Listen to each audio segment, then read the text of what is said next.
पुणे महापालिकेमध्ये निर्णयाची चावी शिंदेंच्या हातात यायला हवी असं विजय शिवतारे यांनी म्हटलंय। तर प्रत्येकाला वाटतं की चाव्या आपल्याच हातात असाव्यात।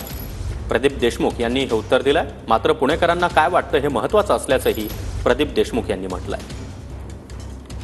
निर्णयाची चावी एकनाथराव शिंदेंच्या हातात आली पाहिजे असं काम आणि टार्गेट करून आपल्याला काम केलं पाहिजे। आम्ही 162 वॉर्ड मध्ये तयारी करतो, पण 162 वॉर्ड मधली लक्षात घ्या, जिथे भाजपचा माणूस असेल तिथे आमची ताकद त्यांच्या कामाला येणार आहे, जिथे आमचा व्यक्ती असेल तिथे भाजपची ताकद आपल्या कामाला येणार आहे। तर कोणी असा गैरसमज करण्याचे कारण नाही। एकत्रित युतीच्या कामाला आले ते युतीच्या कामाला, नाही आले तर आपल्या पक्षाच्या कामाला, आणि निश्चितपणे आपण सर्वजण अशा प्रकारचं काम कराल।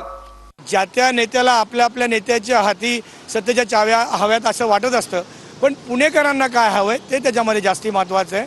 मागच्या काळामध्ये एका मेळाव्यामध्ये अजितदादांनी राष्ट्रवादी काँग्रेस पक्ष स्वबळावर लढणार आहे असं सांगितलं, पण सरतेशेवटी हा निर्णय पक्षश्रेष्ठींचा असतो आणि तो जो निर्णय घेतील तो राष्ट्रवादी काँग्रेस पक्षाचे कार्यकर्ते शिरसावंद्या म्हणून मानून त्या दृष्टीने काम करतील।